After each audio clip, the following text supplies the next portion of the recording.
Isang malagim na pagtuklas ang yumanig sa vegan.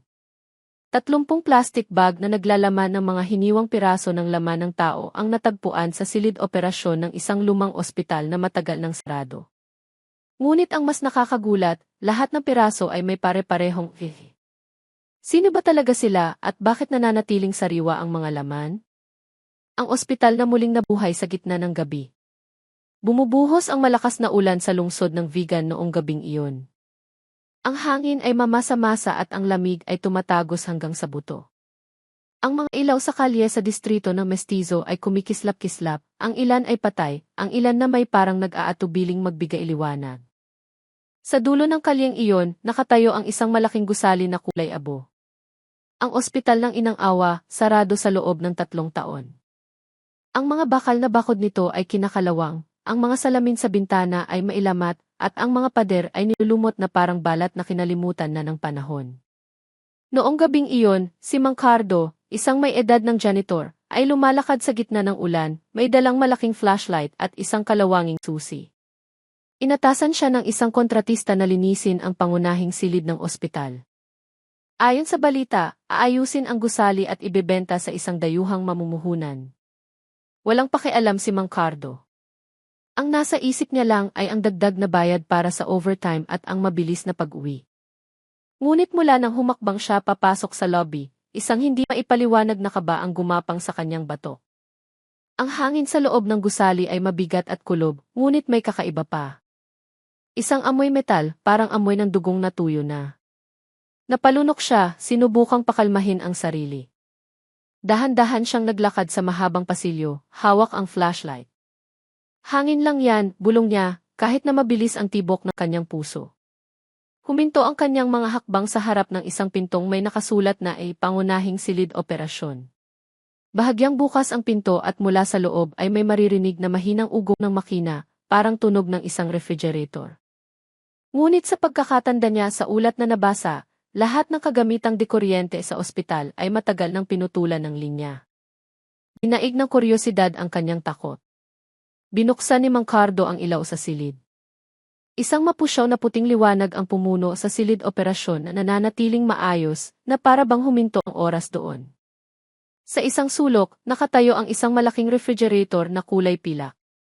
Mahigpit itong nakasara, ngunit ang indicator ng kuryente sa panel nito ay umiilaw pa rin. Isang maliit na berdeng ilaw na patuloy na kumikislap. Lumapit si Mang Cardo. Nanginginig ang kanyang mga daliri nang hilahin niya ang hawakan ng pinto.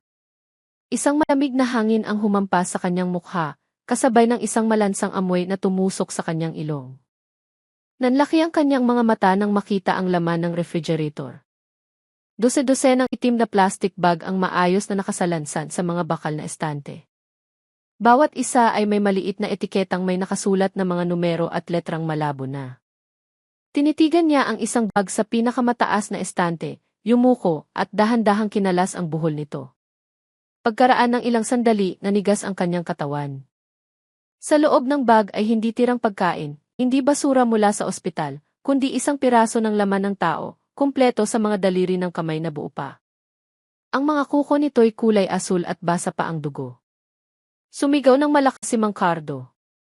Nahulog ang flashlight at kumislap-kislap ang ilaw sa silid bago tuluyang namatay. Naging madilim ang lahat. Ang tunog ng ulan sa labas ay parang palakpak ng kamatayan. Nang dumating ang mga pulis 1 oras ang makalipas, matalim pa rin ang amoy sa silid. Nakaupo si Mang Cardo sa isang sulok, maputla ang mukha, isang maruming kumot ang nakabalot sa kanyang katawan. Hindi siya makapagsalita, nakatitig lang sa refrigerator. Ilang bag ang nakita niya, tanong ni Coronel Mateo Reyes, habang tinitingnan ang kanyang kasamahan na nagbibilang. 30 po, Coronel. Lahat itim, lahat mahigpit na nakasara, sagot ng isang batang pulis. Huminga ng malalim si Mateo at lumingon sa binatang investigador sa tabi niya, si Miguel Migs de la Cruz, na seryosong nagsusulat sa kanyang kwaderno. 2 taon pa lang si Migs sa Special Crimes Unit, ngunit matalas ang kanyang kutob at kalmado sa harap ng mga bagay na nakakasuka para sa iba. Tingnan mo mismo, Migs, mahinang sabi ni Mateo. Lumapit si Migs sa refrigerator.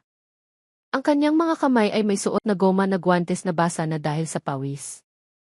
Binuksan niya ang isang bag sa pinakamababang estante, sinuri ang laman nito gamit ang maliit na flashlight. Isang piraso ng katawan, parang bahagi ng dibdib ng tao, na may balat na buo pa at mga hibla ng kalamnan na sariwa at mapula pa rin.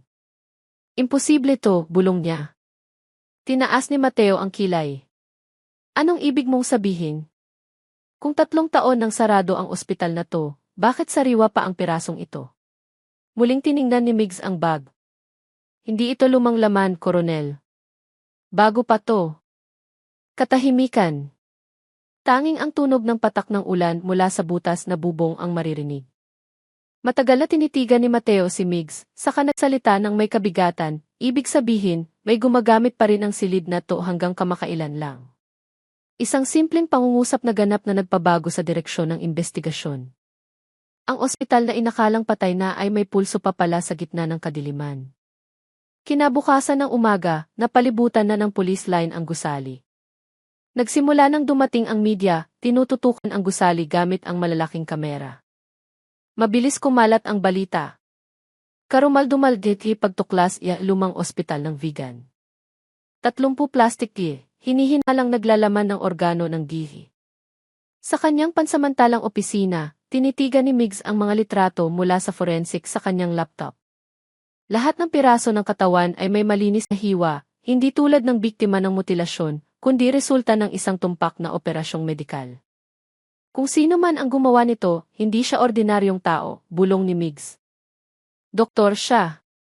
At alam niya ang ginagawa niya. Tinapik ni Mateo ang kanyang balikat. Hawakan mo ang kasong to. Tiwala ako sa kutob mo. Tumango si Migs, ngunit puno ng tanong ang kanyang isip. Sino ang may access sa ospital na iyon? Bakit gumagana pa rin ang refrigerator? At bakit lahat ng piraso ng katawan ay mukhang bago? Sa labas, malakas ang ihip ng hangin mula sa dagat, dala ang amoy alat at ang lamig ng gabing hindi pa tuluyang lumilipas. Tumayo si Migs sa harap ng bintana, tinitingnan mula sa malayo ang lumang gusali. Sa refleksyon sa salamin, may nakita siya sa kanyang likuran. Isang malabong anino na nakasuot ng uniforme ng doktor, nakatayong tahimik at nakatingin sa kanya mula sa dulo ng pasilyo. Mabilis na lumingon si Migs. Wala namang tao. Ngunit bumilis ang kanyang paghinga at sa unang pagkakataon sa kanyang buhay, nakaramdam siya ng isang bagay na hindi maipaliwanag ng lohika ng isang investigador. Isang takot na isinilang mula sa isang bagay na buhay pa sa lugar na dapat ay matagal ng patay. Tumila na ang ulan na bumuhos kagabi sa Vigan. Ngunit ang hangin sa umaga sa bakuran ng ospital ng Inang Awa ay mamasa-masa pa rin at may amoy metal. Nakapalibot sa buong lugar ang dilaw na police line. Samantala, sa loob ng gusali, walang tigil sa pagtatrabaho ang forensic team. Isa-isang binubuksan ang bawat plastic bag ng may pag-iingat. Kinukunan ng kamera ang bawat detalye. Ang amoy ng formalin at dugo ay naghahalo, tumatagos hanggang sa ulo. Nakatayo si Miguel de la Cruz sa isang sulok, suot ang itim na jacket at latex na guantes. Nakatitig siya sa mesa ng operasyon na ngayon ay naging pansamantalang lugar ng pagsusuri. Sa ibabaw nito, nakalatag ang mga piraso ng katawan ng tao, parang isang palaisipan na hindi pa nabubuo. Bawat piraso ay may etiketang T-sample 1, sample 2, hanggang T-sample 30. Mula sa paunang resulta, hindi ito galing sa iisang katawan, sabi ni Easy. Elena Vargas, isang senior forensic expert na kararating lang noong umagang iyon. Kalmado ang kanyang boses, ngunit ang kanyang tingin ay hindi. Pero mayroong kakaiba. Lumingon si Migs. Kakaiba po, paano, Doc? Bumuntong hininga si Elena at ipinakita ang resulta ng mabilisang fit test na kalilimbag lang. Nakikita mo ba ang mga numerong ito, sabi niya habang tinuturo ang papel. Sa genetic na aspeto, 29 sa mga sample ay may magkakatulad na SE structure hanggang 78%. Ibig sabihin, hindi sila magkakaibang tao, pero hindi rin sila iisang tao. Kumunot ang noo ni Migs. Ang ibig ninyong sabihin parang kambal? Mahinang sagot ni Elena. Pero imposibleng may 29 na kambal na halos magkapareho ang ihi. Natahimik ang silid. Tanging ang tunog ng kamera ng forensic ang maririnig. At ang huling sample, patuloy ni Elena, ay ibang-iba. Pero sa loob ng tissue ng kalamnan nito, may bakas ng hiwa ng scalpel na napakalinis. Gawa ito ng isang propesyonal. May pumutol sa bahagi ng katawan ng tao gamit ang teknik ng operasyon, hindi mutilasyon. Matagal na tinitigan ni Migs ang piraso, para bang gusto niyang marinig ang lihim na itinatago nito. Kung ganoon, mahina niyang sabi, hindi ordinaryong mamamatay tao ang salarin. Gawa ito ng isang taong nasa larangan ng medisina.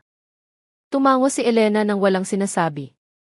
Lumingon siya sa kanyang kasamahan, nagbigay ng utos na ipadala ang lahat ng sample sa Central Laboratory. Bago umalis, bumulong siya kay Migs, kung gusto mong malaman ang higit patungkol sa ospital na ito, hanapin mo ang mga archive ng taong 2012. Noong panahong iyon, may isinasagawa silang isang proyekto na hindi natapos. Ang mga salitang iyon ay tumatak sa isip ni Migs buong araw.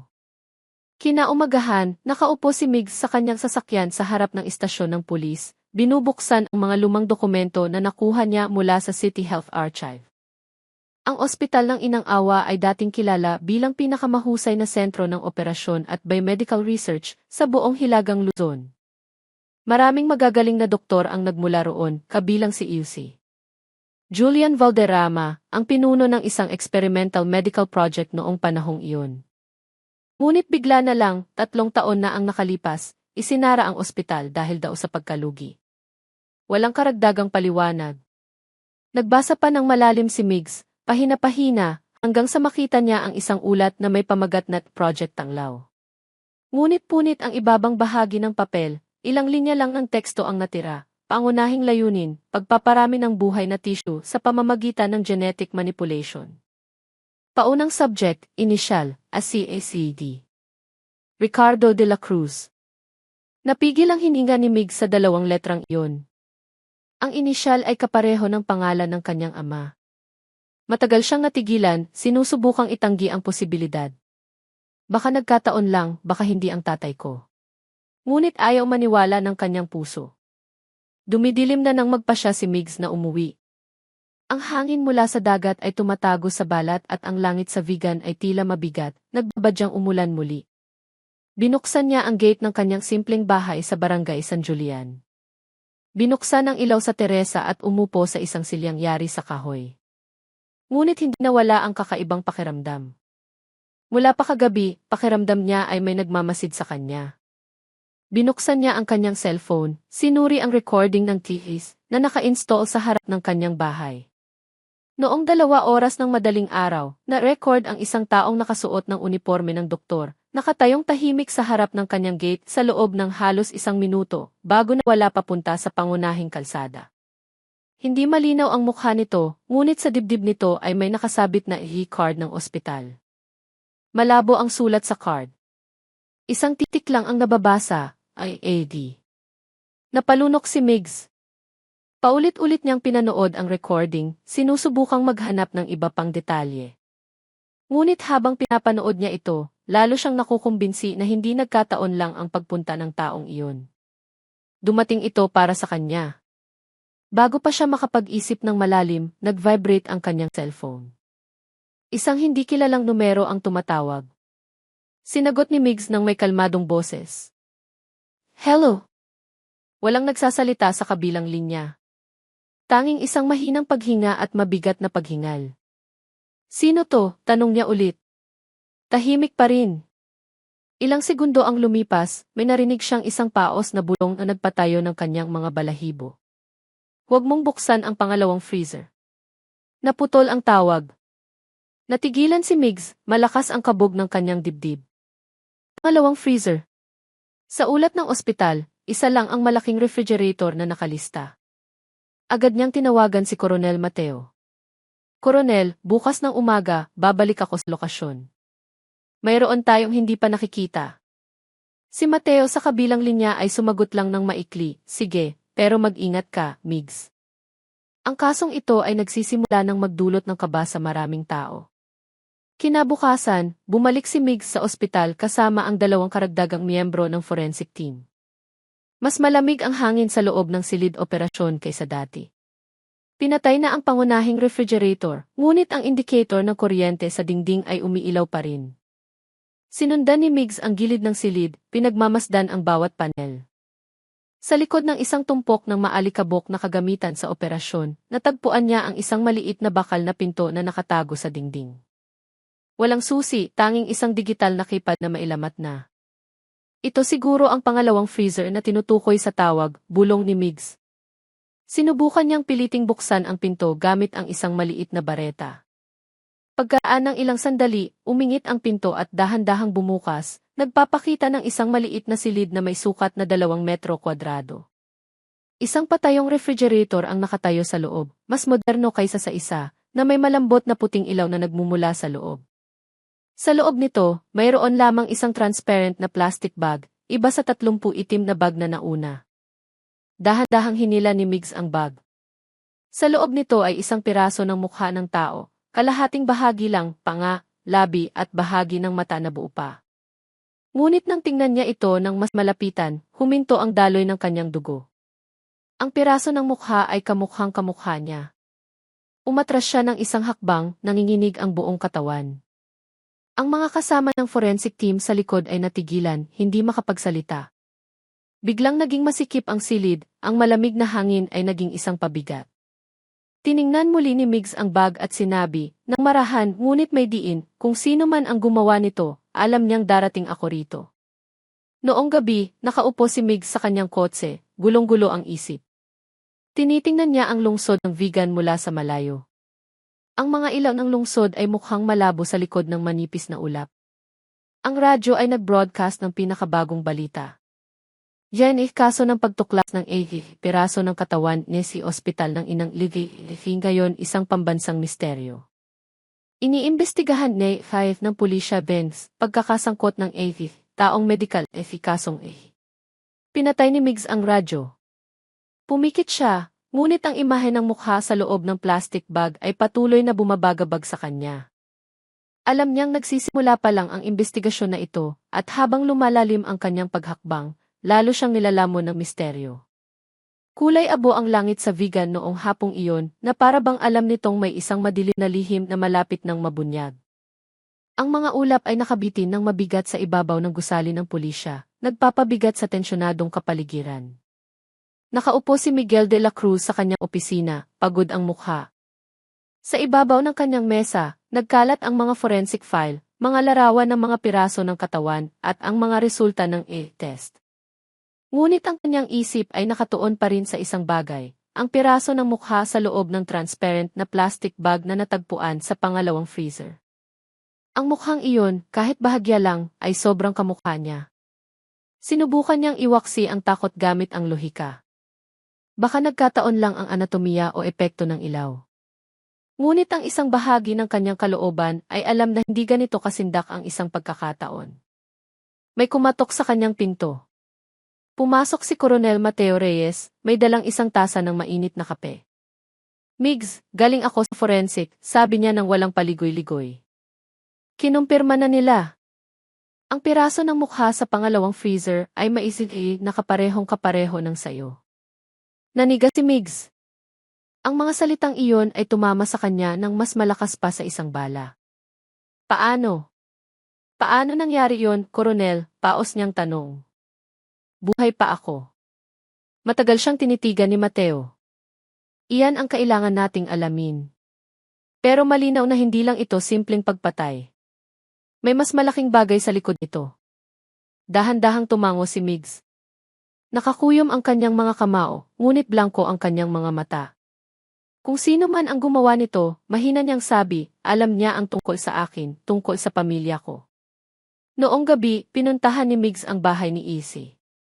Elena Vargas, ang tanging taong tila may mas alam tungkol sa lumang proyekto ng ospital ng Inang Awa.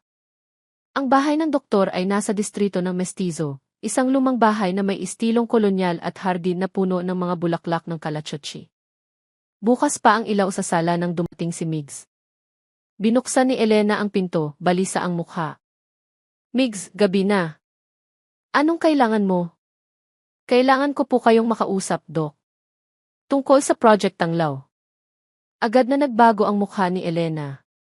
Tumingin siya sa kalsada, tinitiyak na walang sumusunod, bago pinapasok si Migs. Umupo sila sa tahimik na sala, tanging ang tunog ng tiktak ng orasan sa dingding ang maririnig.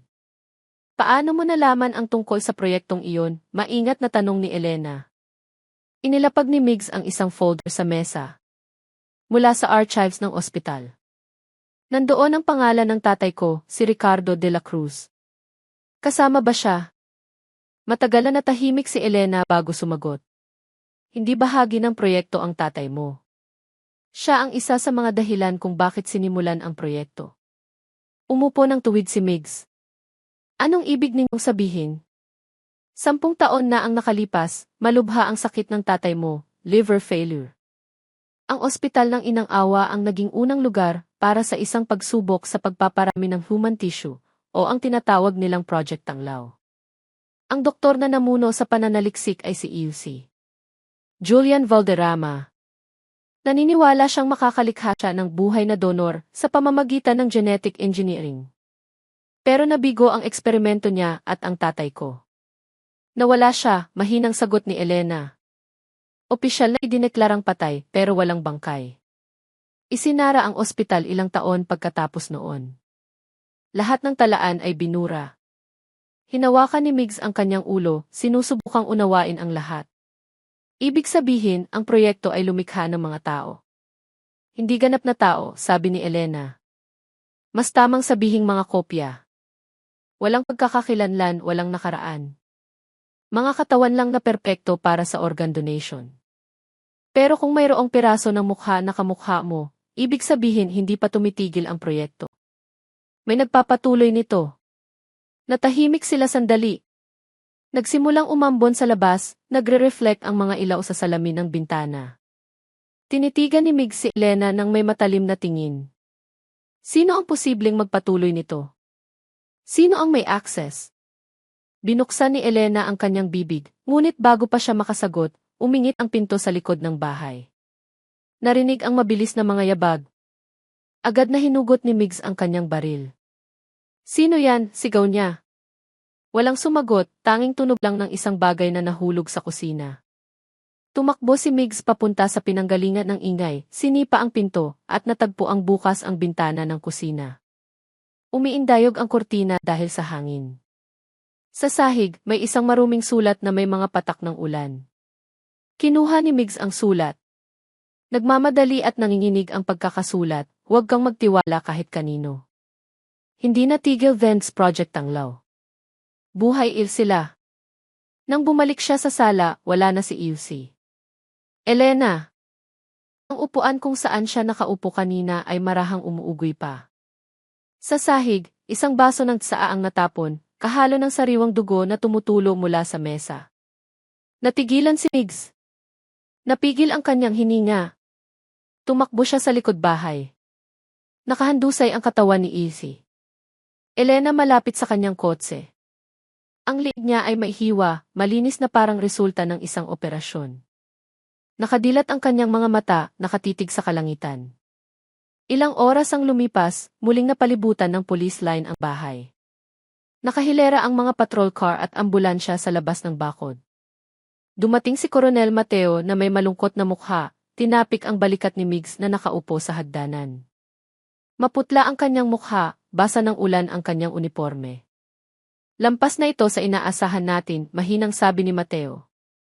Pinatahimik ng salarin ang saksi bago pa siya makapagsalita. Nakatitig lang si Migs sa kalsada. Alam niyang pumunta ako rito. Minamanmanan niya ako, Koronel. Mula pa sa simula. Seryoso siyang tinitigan ni Mateo. Sino sa tingin mo? Si Yuchi. Julian Valderrama, sagot ni Migs, puno ng katiyakan. Lahat ng bakas ay bumabalik sa kanya. Siya ang pinuno ng Project Tanglaw. At kung nagpapatuloy pa rin ang proyekto, tiyak na siya ang nasa likod ng lahat. Dahan-dahang tumango si Mateo. Sige, magsimula tayo sa kanya. Pero mag-ingat ka, Migs. Ang mga taong tulad niya ay hindi nagbibiro. May pera siya, koneksyon at kapangyarihan. Huwag mong hayaang ikaw ang susunod na biktima.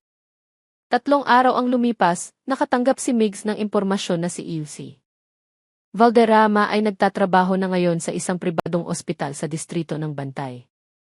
Hindi malaki ang ospital, ngunit mayroon itong mga modernong laboratorio at mahigpit na seguridad. Nagpasya si Migs na mag-imbestiga ng palihim. Nagpanggap siyang pasyente na may peking pagkakakilanlan, nakasuot ng medical mask at ordinaryong damit. Noong gabi, tahimik ang ospital mula sa labas, ngunit may napansin siyang kakaibang aktibidad. Ilang mga tauhan na nakasuot ng puting uniforme ang naglilipat ng malalaking tubo na may lamang malinaw na likido papunta sa basement. Hinintay niyang umalis sila bago siya pumasok sa silid na iyon. Malamig at madilim ang basement. Sa kahabaan ng dingding, may mga hilera ng malalaking salamin na tubo na may lamang berdeng likido. Sa loob nito, mga katawan ng tao. Lahat ay magkakamukha, mukha, sukat ng katawan, kulay ng balat. At ang nagpatigil sa daloy ng dugo ni Migs, lahat ng mukha ay kamukha niya. May narinig siyang mga yabag sa likuran. Mabilis siyang lumingon, tinutok ang baril. Doon, nakatayo ang isang lalaking may edad na, nakasuot ng puting coat ng doktor at may malamig na mukha. Si Yuchi Valderrama. Umiti siya ng bahagya. Sa wakas, dumating ka rin, Miguel de la Cruz, kalmado niyang sabi. Gusto mong malaman ang katotohanan? Kung gayon, tingnan mo mismo. Hindi ka isang ordinaryong investigador. Bahagi ka ng Project Tanglaw na hindi natapos. Tinitigan siya ni Migs ng matalim. Anong ibig mong sabihin? Lumapit si Valderrama, ang kanyang mga mata ay matalas na tumatago sa kaluluwa. Hindi ka anak ni Ricardo de la Cruz. Ikaw ang resulta niya. Katahimikan. Tila huminto ang mundo.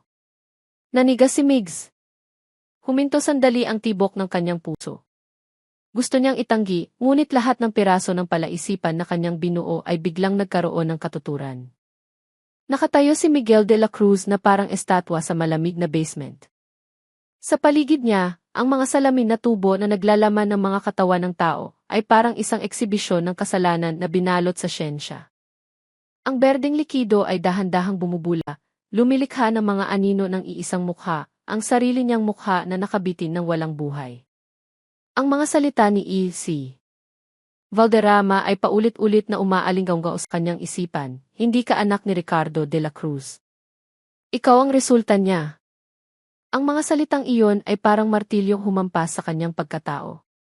Tinitigan ni Migs ang doktor na may namumulang mata, nanginginig ang kanyang boses. Nagsisinungaling ka. Isinilang ako mula sa sinapupunan ng nanay ko. Hindi ako isang eksperimento. Ngumiti ng bahagya si Valderrama, isang malamig na ngiti. Hindi ko kailangang maniwala ka. Pero hindi kayang magsinungaling ng dugo mo. Ang Project Tanglaw ay hindi lang para lumikha ng mga buhay na donor. Lumilikha kami ng perpektong kapalit. Nang mamatay si Ricardo de la Cruz, hindi namin siya inilibing. Muli namin siyang binuo sa pamamagitan mo. Umatras si Migs, nanginginig ang katawan. Baliw ka, doktor. Baliw! Tumawa ng mahina si Valderrama. Hindi, Migs. Ako ay isang tagapagligtas. Laging tinatanggihan ng mundo ng medisina ang posibilidad na ito. Pero nagtagumpay ako. Ikaw ang buhay na katibayan. Bago pa makakilos si Migs, tumunog ng malakas ang alarma sa basement. Isang pulang ilaw ang umikot sa dingding. Mula sa speaker, narinig ang sigaw ng isang tao. Seguridad! May nakapasok sa basement laboratory. Mumiti ng malamig si Valderrama. Mukhang ubos na ang oras mo. Pinindot niya ang isang buton sa dingding, at lahat ng salamin na tubo ay dahan-dahang natakpan ng makapal na hamog. Agad na tumakbo si Migs papunta sa emergency exit. Sumasagitsit ang mga bala sa likuran niya. Nagawa niyang makalabas sa isang service tunnel, tumago sa basang gabi ng vegan. Hinihingal siya, malakas ang kabog ng kanyang dibdib. Puno ng putik at dugo ang kanyang katawan. Ngunit iisa lang ang laman ng kanyang isip, hukayin ang puntod ng kanyang ama. Kinabukasan, pinuntahan ni Migs si Coronel Mateo Reyes sa headquarters. Magulo ang kanyang itsura, ngunit ang kanyang mga mata ay matalim at puno ng determinasyon. Coronel, kailangan kong tiyakin ang isang bagay, mahina niyang sabi. Ang puntod ng tatay ko. Tinitigan siya ni Mateo nang may pag-aalala. Sigurado ka bang gusto mong gawin yan? Ang kasong ito ay lumampas na sa normal, Migs. Pinag-uusapan natin ang isang medical conspiracy, malalaking opisyal, at human experimentation. Kung talagang hukayin mo ang puntod na iyon, wala nang atrasan. Tumingin ng diretsyo si Migs. Wala akong pakialam. Hanggat humihinga pa ako, kailangan kong malaman kung sino talaga ako. Sa huli, tumango si Mateo ng may kabigatan. CJ. Pero sasama ako sayo. Noong gabi, dalawang lalaking nakauniporme ng pulis ang tahimik na pumasok sa isang lumang sementeryo sa paanan ng Bantay Bell Tower. Katatapos lang ng ulan, basa pa ang lupa, at ang amoy ng mga bulaklak ng sampagita ay tumatago sa hangin. Sa gitna ng daan-daang lumang lapida, huminto sila sa harap ng isang puting marmol na may simpleng nakasulat, Ricardo de la Cruz. Ipinanganak, 1972. Pumanaw, 2015.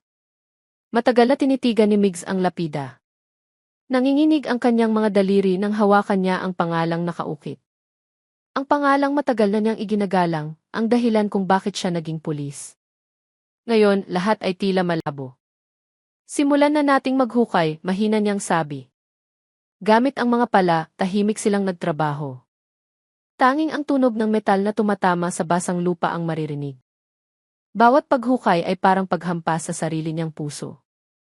Pagkatapos ng isang oras, tumama sa isang matigas na bagay ang pala ni Mateo.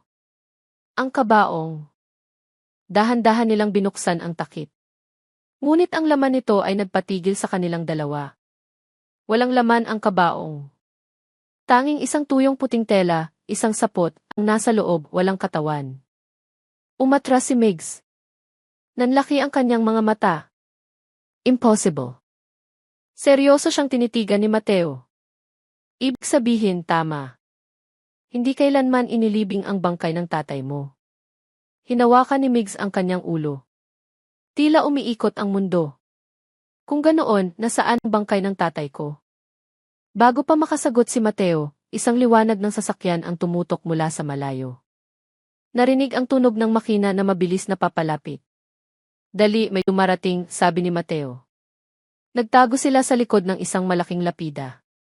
Dalawang lalaking nakauniporme ng ospital ang lumabas mula sa isang puting van na walang plaka, may dalang isang metal na kabaong na may tatak na Vegan Medical Institute. Tumawag ang isa sa kanila sa telepono. Opo, Doc, malinis ang lugar. Handa na kaming ilipat ang lumang sample ngayong gabi. Tinitigan ni Migs si Mateo, tensyonado ang mukha. Alam nilang nandito tayo. Walang pag-aalinlangan, lumabas si Migs mula sa pinagtataguan, tinutok ang baril. Huminto kayo. Pulis! Nagulat ang dalawang lalaki. Sinubukan ng isa na tumakas, ngunit nahuli siya ni Migs. Sumuko ang lalaki habang ang isa pa ay tumakbo papunta sa van at tumakas. Hinawakan ni Mateo ang nahuling lalaki. Sino ang nag-utos sa inyo? Natahimik ang lalaki. Tumutulo ang malamig na pawis sa kanyang mukha. Inutusan lang po kaming ilipat ang natirang bahagi ng lumang proyekto mula sa basement ng ospital ng Inang Awa. Saan, gate ni Migs? Sa pangunahing laboratorio ni Ilse Valderrama. Hinawakan ni Migs ang kwelyo ng kanyang damit. Ano ang inililipat ninyo? Tinitigan siya ng lalaki ng may takot. Isang bangkay. Pero hindi ito ordinaryong bangkay. Buhay pa siya. Nanigas si Migs. Anong ibig mong sabihin? Humihinga pa ang katawan. Pero ang puso niya ay hindi sa kanya. Ilang oras ang lumipas, dinala nila ang lalaki sa headquarters para sa interogasyon. Ngunit nang balak siyang kausapin ni Migs kinabukasan, natagpo ang patay na ang bilanggo sa kanyang selda. May bula sa kanyang bibig, nakadilat ang mga mata. Walang senyales ng karahasan, ngunit may malakas na amoy ng kemikal mula sa kanyang mga labi. Tahimik na nakatayo si Migs sa harap ng bangkay. Hindi ito pagpapakamatay. Isa itong mensahe. Pumasok si Mateo na may malungkot na mukha. May nagpatahimik sa kanya bago pa siya magsalita. Tinitigan siya ni Migs ng matalim. Kung inililipat nila ang bangkay ng tatay ko, ibig sabihin nandoon pa siya. Kailangan ko siyang hanapin. Bumuntong hininga si Mateo. Migs, makinig ka. Ang kasong ito ay hindi na lang isang investigasyon. Ito ay isang laro ng buhay at kamatayan. Hindi ka lang target, bahagi ka rin mismo ng proyekto. Sigurado ka pa bang gusto mong magpatuloy? Tumingin ng diretso si Migs. Ang kanyang mga mata ay hindi na mata ng isang investigador, kundi mata ng isang taong nawala ng lahat. Hanggat hindi ko alam ang katotohanan, hindi ako titigil. Kailangan kong malaman kung sino talaga ako. Tumango si Mateo. Kung ganoon, magsimula tayo sa unang ospital, ang Inang Awa. Ang lugar kung saan nagsimula ang lahat. Tumingin si Mig sa bintana. Muling bumuhos ang ulan sa Vigan. Sa kanyang isipan, iisang pangungusap lang ang naririnig niya, hindi ka anak Ricardo de la Cruz. Ikaw ang resulta niya. At sa isang madilim na lugar sa lungsod na iyon, tinitingnan ni Izzy. Julian Valderrama ang isang monitor na nagpapakita ng mukha ni Migs. Umiti siya ng bahagya. Hindi pa tapos ang Project Tanglaw, bulong niya. Ang pangunahing sample ay sa wakas bumalik na. Hindi pa ganap na sumisikat ang araw nang huminto ang dalawang sasakyan ng pulis sa harap ng isang malaking gusaling matagal nang inabandona sa distrito ng Bantay. Ang ospital ng Inang Awa, ang lugar na dating ipinagmamalaki ng Vigan dahil sa reputasyon nito sa medisina, ngayon ay nakatayong tahimik, marumi at nakakatakot. Ang mga pader nito ay puno ng lumot, basag ang mga bintana, at ang pangalan nito sa itaas ay halos bumagsak na. Bumaba si Miguel de la Cruz mula sa unang sasakyan, suot ang itim na vest at may headlamp. Matagal niyang tinitigan ang gusali, na para bang tinitingnan niya ang isang nakaraang nakalibing sa likod ng mga pader nito. Samantala, sumunod si Coronel Mateo Reyes, may dalang folder na naglalaman ng search warrant. Opisyal na isinara ang lugar na ito 3 taon na ang nakalipas, mahinang sabi ni Mateo. Pero sa tingin ko, hindi nila ito tuluyang iniwan. Tinitigan ni Migs ang logo ng ospital na malabo pa sa dingding. Hindi lang sila ang hindi umalis. Ang bakas ng kasalanan ay naiwan din. Dahan-dahan silang pumasok. Ang pangunahing palapag ay puno ng mga basag na salamin at isang amoy ng halumigmig na tumatago sa ilong. Sa mahabang at madilim na pasilyo, ang tunog ng tumutulong tubig ay parang tiktak ng orasan ng kamatayan. Bawat hakbang ni Migs ay mabigat. Dati siyang pumunta sa lugar na ito noong bata pa siya, hawak ang kamay ng kanyang ama na malusob pa noon. Ang alaala na iyon ngayon ay parang isang bangungot. Nakarating sila sa pangunahing silid operasyon. Lahat ng kagamitan ay kinakalawang na. Ngunit sa isang sulok, may natagpuan si Migs na hindi dapat naroroon, isang sariwang mansa ng dugo. Lumuhod siya, binuksan ang flashlight at tiningnan ang mansa. Hindi pa ito natatagalan, bulong niya. Lumapit si Mateo. Ibig sabihin, may madalas pa ring pumupunta rito. Biglang may narinig silang mahinang ugong ng makina mula sa ibaba. Mabilis na lumingon si Migs. May basement sa ospital na to. Tumango si Mateo. Ayon sa blueprint ng gusali, mayroon daw dating organ storage room sa ilalim ng operating room. Pero sabi, selyado na. Walang pag-aantay, hinilan ni Migs ang isang bakal na pingga sa sahig. Isang nakatagong bakal na pinto ang lumitaw, natatakpan ng makapal na alikabok. Binuksan niya ang flashlight at maingat na bumaba sa makitid na hagdanan. Ang hangin sa ibaba ay mas malamig, may amoy ng kemikal at lumang antiseptiko. Nang makarating sila sa dulo ng hagdanan, natigilan si Migs. Ang basement ay aktibo pa pala. Ang mga malabong neon na ilaw ay nakabukas sa kahabaan ng dingding at may mahinang ugong ng mga makina. Mateo, hindi pa patay ang lugar na to, bulong niya. Sa unang silid, natagpuan nila ang mga hilera ng freezer na may etiketang Delta Series, 2015, Delta Reborn, 2020. Binuksan ni Migs ang isa sa mga freezer. Agad na nanlaki ang kanyang mga mata. Sa loob, may isang puso ng tao, sariwa pa, sa isang transparent na lalagyan na may asul na likido.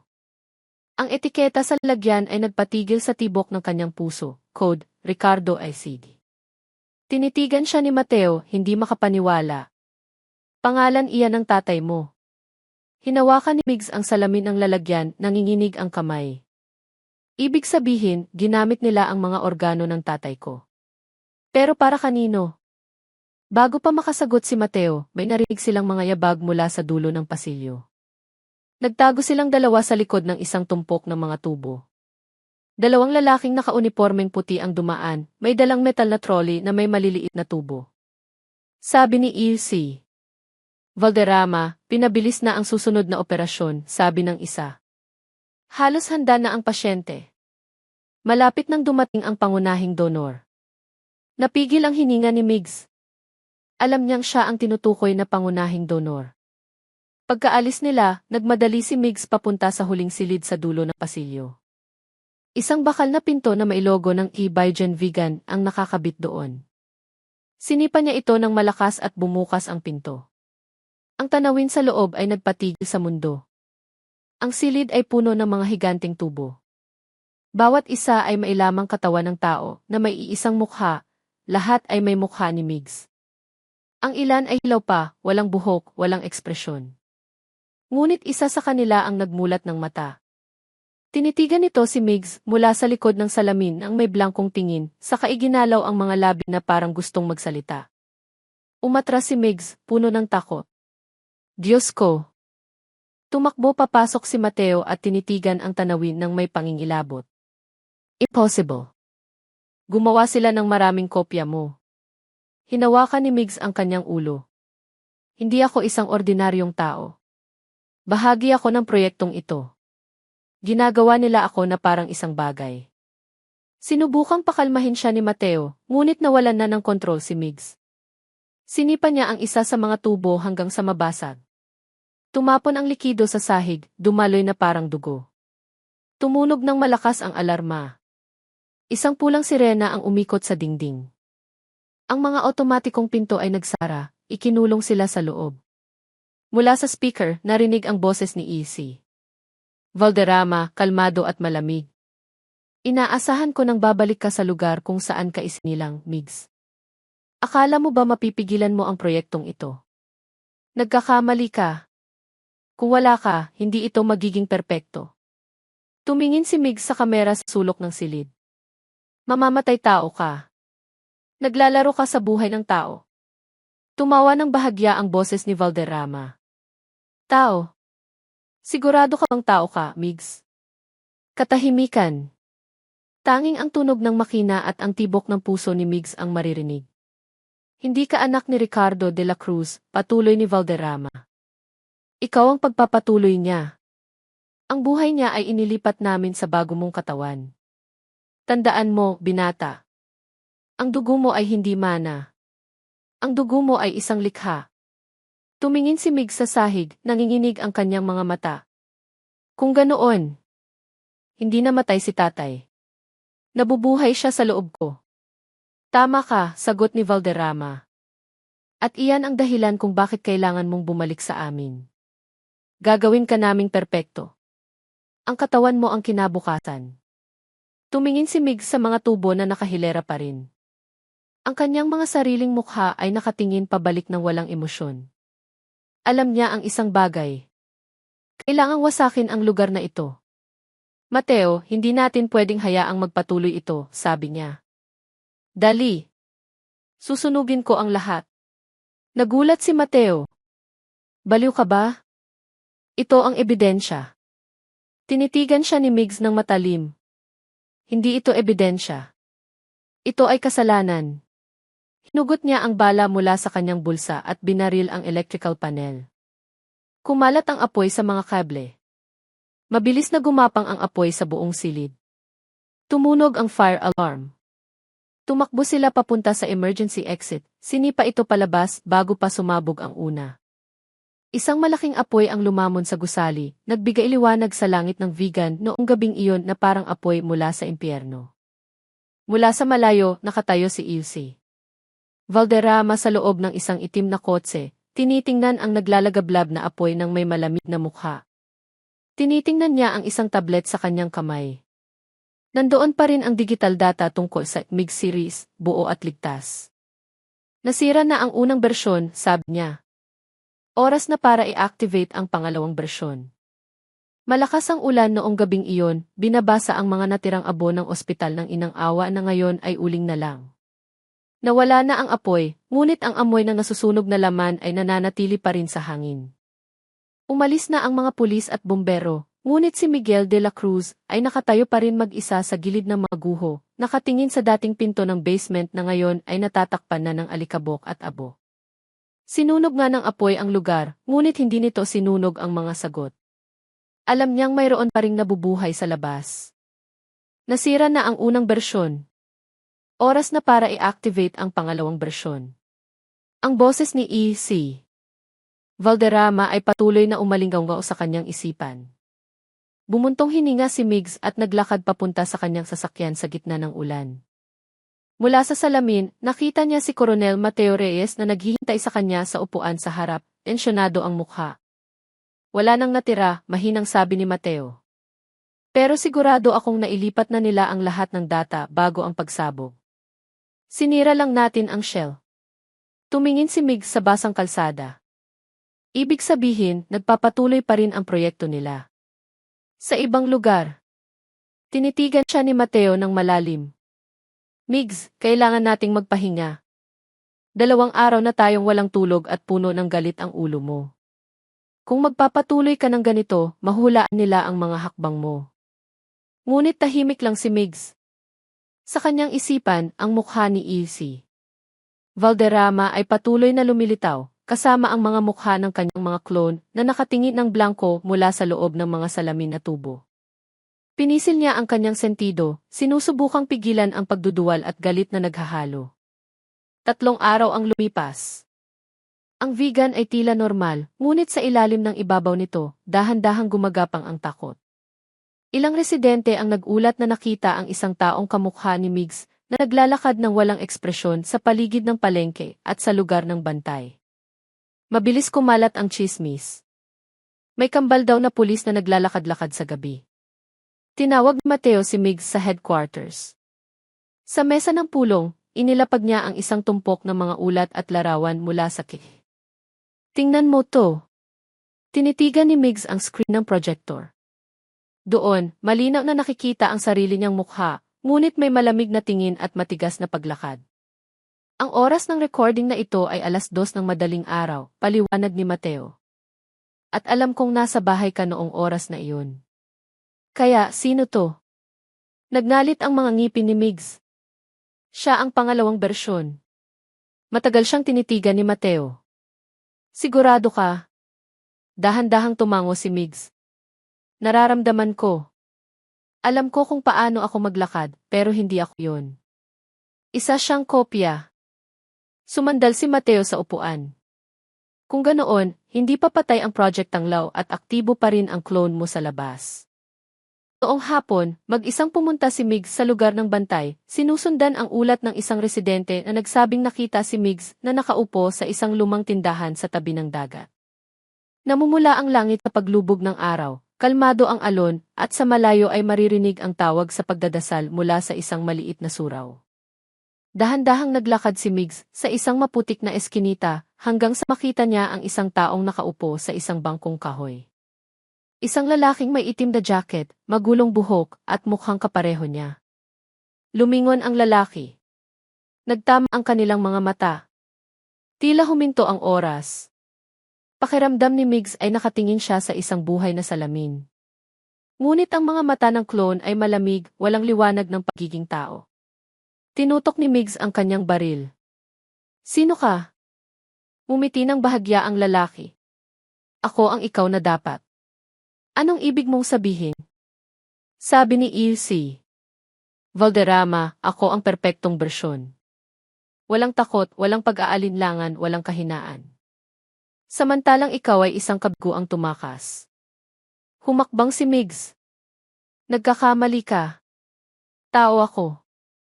Ikaw ay resulta lang ng eksperimento. Tumawa ng mahina ang clone. Tao. Sa tingin mo bababarili ng isang tao ang isang taong kamukha niya? Natahimik si Migs.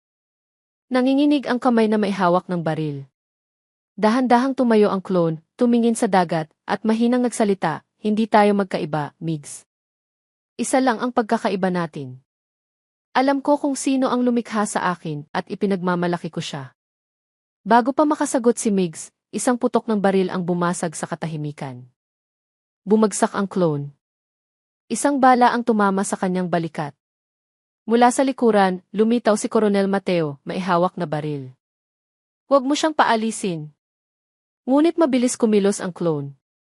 Tumalon siya sa dagat, nawala sa madilim na alon. Tumakbo si Migs sa gilid ng pantalan, ngunit bula lang ang nakita niya sa ibabaw ng tubig. Nawala siya, bulong niya. Ibinaba ni Mateo ang kanyang baril. Kailangan natin siyang mahuli bago pa may ibang makakita. Kapag nalaman ng publiko na may dalawang Miguel de la Cruz, magkakagulo ang lahat. Nakatitig lang si Migs sa maalong dagat. Hindi lang siya isang anino. Isa siyang mensahe mula sa nakaraan. Mula kay UC Valderrama.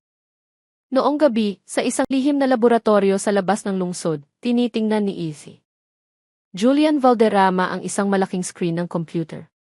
Doon, ang biometric data ng clone ni Migs ay gumagalaw, nagpapakita ng matatag na vital signs. Pumasok ang isang batang assistant at nagsabi, Subject 2 ay nakalabas na sa zona, ngunit nabigo ang kontak sa Unit 1, Doc. Tinitigan ni Valderrama ang screen ng may kalmadong mukha. Magaling. Hayaan siyang maglibot. Kailangang malaman ng mundo kung ano ang perpeksyon. At malalaman na rin ang totoong Miguel de la Cruz ang kanyang mga limitasyon. Pinindot niya ang isang buton sa screen. Sa isa pang monitor, lumitaw ang video ni Migs na sinusuri ang puntod ng kanyang ama. Ngumiti si Valderrama. Tingnan mo, Ricardo. Tatapusin na ng anak mo ang hindi mo nagawa. Kinabukasan ng umaga, nakatanggap si Migs ng isang misteryosong mensahe sa kanyang cellphone. Isang hindi kilalang numero. Ang mensahe ay naglalaman lang ng isang pangungusap. Kung gusto mong malaman din katotohanan tungkol tatay A, pumunta lumang pantalan ngayong gabi. Mag-isa kang pumunta. Pinigilan siya ni Mateo. Bitag yan. Gusto nilang pumunta ka ng walang proteksyon. Ngunit mumiti lang si Migs ng mahina. Kung bitag yan, malalaman ko. At kung hindi, matatagpuan ko ang tatay ko. Dumating ang gabi. Madilim at tahimik ang lumang pantalan ng vegan. Tanging ang malabong ilaw na kumikislap ang nagbibigay liwanag. Hinahampas ng alon ang pantalan ng may mabigat na tunog. Dahan-dahang naglakad si Migs sa gitna ng mga maalikabok na kahon na gawa sa kahoy. Ang malamig na hangin mula sa dagat ay tumatago sa kanyang balat. Mula sa kadiliman, lumitaw ang isang taong nakaitim na damit, kalahati ng mukha ay natatakpan ng maskara. Tinutok ni Migs ang baril. Ikaw ang nagpadala ng mensahe. Tinanggal ng lalaki ang kanyang maskara. Natahimik si Migs. Ang mukha sa harap niya ay hindi ang clone, hindi ibang tao, kundi ang mukha ni Ricardo de la Cruz, ang kanyang ama. Ngunit hindi na tulad ng dati ang kanyang ama. Payat ang kanyang katawan, maputla ang balat na parang hindi nakakakita ng araw. Tinitigan niya si Migs ng may malambot ngunit blangkong mga mata. Tay, nanginginig ang boses ni Migs. Buhay ka pa? Ngumiti si Ricardo. Buhay? Ewan ko, anak. Hindi ko alam kung ito ba ay buhay o tira-tira na lang ng nakaraan. Tinitigan siya ni Migs, hindi makapaniwala. Alam mo kung sino ako? Mahinang sagot ni Ricardo. Hindi kita anak. Ikaw ang isa kong sarili. Natigilan si Migs. Nawala ang tunog ng alon sa kanyang pandinig. Iniligtas ako ni Valderrama, patuloy ni Ricardo. Pero sa isang halagang hindi ko kayang bayaran. Nag-aagaw buhay ang katawan ko, kaya inilipat niya ang mga alaala ko sa'yo. Nabubuhay ako sa katawan mo, Migs. Pero ngayon, may mas perpekto pa sa atin. Ang pangalawang bersyon. Tumingin si Ricardo sa dagat. At hindi lang siya isang kopya. Siya ang kinabukasan. Humakbang si Migs. Tumulo ang kanyang mga luha ng hindi namamalayan. Wala akong pakialam sa kahit anong bersyon. Gusto ko lang bumalik ang tatay ko. Tinitigan siya ni Ricardo, isang mapait na ngiti sa kanyang mukha. Kung ganoon, pigilan mo siya bago kanya pigilan. Bago pa makapagtanong si Migs, may narinig silang maliit na pagsabog mula sa malayo. Isang apoy ang lumitaw sa dulo ng pantalan, nagbigay liwanag sa mukha ni Ricardo sandali. At nang lumingon muli si Migs, nawala na ang kanyang ama sa hamog. Mag-isang nakatayo si Migs sa pantalan, tinitingnan ang sumasayaw na apoy sa malayo. Ngayon, alam niya ang isang bagay. Nagsisimula pa lang ang kanyang laban, at ang kalaban niya ay hindi ibang tao, kundi ang sarili niya. Nagpalit na ang gabi sa umaga, ngunit hindi pa natutulog si Miguel de la Cruz. Nakaupo siya sa mesa sa kanyang tahimik na kusina, nakatingin sa isang maliit na salamin. Maputla ang kanyang mukha, pula ang kanyang mga mata, at may madilim na linya sa ilalim ng kanyang mga talukap. Ngunit ang pinakagumugulo sa kanya ay hindi ang pagod, kundi ang refleksyon mismo. Sa tuwing titingin siya sa salamin, pakiramdam niya ay may ibang ekspresyon ang kanyang anino. Mula nang makaharap niya ang clone sa pantalan, hindi na mapakali ang kanyang isip. Ang mga salita ng kanyang ama, na siya ay isa lamang ibang bersyon ni Ricardo, ay tumama sa kanyang kamalayan ng mas malakas kaysa sa anumang bagay. Hindi lang siya isang investigador, marahil hindi siya isang ordinaryong tao. At ang mas masama pa, may isa pang siya sa labas. Mas malakas, mas mabilis, at marahil mas malupit. Sa headquarters ng pulisya, tinitingnan ni Coronel Mateo Reyes si Migs nang may pag-aalala. Mukha kang isang taong nawala ng direksyon, sabi niya. Tinitigan ni Migs ang isang malaking mapa sa dingding na puno ng mga pulang tuldok. Nawalan ako ng higit pa riyan, Coronel. Nawalan ako ng katiyakan kung sino talaga ako. Bumuntong hininga si Mateo. Sinuri ko na ang digital trail. Muling lumitaw ang clone sa Kifi, 2 gabi na ang nakalipas, sa isang bodega malapit sa lumang pantalan. Hindi siya nag-iisa. May kasama siya, hindi malinaw ang mukha. Pero sigurado akong si Ilse. Valderrama iyon. Kinuyom ni Migs ang kanyang kamao. Kung ganoon, hindi pa siya nakakalayo. Kailangan natin silang mahuli bago sila makagawa ng pangatlong bersyon. Tinitigan siya ni Mateo ng maingat. Sigurado ka bang handa kang harapin muli ang sarili mo? Tumagot si Migs ng mahina ngunit may diin. Kung hindi ko kayang labanan ang sarili ko, paano ko lalabanan ang kasamaan ng iba? Noong hapon, mag-isang pumunta si Migs sa bodega. Ang lokasyon ay liblib, napapaligiran ng latyan at sirang kalsada. Malaki ang gusali ngunit tahimik. Kinakalawang na ang bakal na pinto at ang pangalan na Diamedica Sejatera, Inc.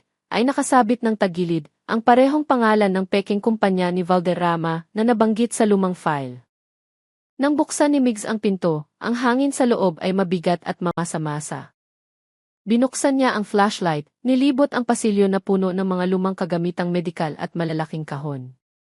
Ang tunog ng tumutulong tubig mula sa butas na bubong ay parang orasan sa katahimikan. Sa dulo ng silid, natagpuan niya ang isang bagay na nagpakilabot sa kanya. 6 na malalaking salamin na tubo na mailamang mapusyaw na asul na likido. Sa loob, nakikita ang mga anino ng mga katawan ng tao. Ngunit hindi tulad ng mga naunang clone na hindi gumagalaw, ang mga katawang ito ay dahan-dahang gumagalaw, na parang nananaginip. Lumapit si Migs. Isa sa mga tubo ay nagpapakita ng mukha na halos kapareho niya, ngunit mas bata, mas kalmado. Na para bang hindi pa nito kilala ang mundo. Idinikit niya ang kanyang palad sa salamin. Ano to, bulong niya. Mula sa likuran, may narinig siyang mahinang mga yabag. Isang boses na kilalang kilala niya ang sumunod, kalmado at malamig. Sa wakas, dumating ka, Migs. Mabilis na lumingon si Migs. Doon, nakatayo si Ilse. Valderrama, suot ang puting coat na may mga mansa ng tuyong dugo. Magulo ang kanyang buhok, ngunit matalim pa rin ang kanyang tingin. Bakit mo ginagawa ang lahat ng ito, Valderrama? Sigaw ni Migs. Sa tingin mo ba, ang paglikha ng tao na parang isang bagay ay gagawin kang Diyos? Ngumiti si Valderrama. Hindi ako lumilikha ng tao. Pinipino ko sila. Ang mundong ito ay puno ng sakit, kahinaan at kamatayan.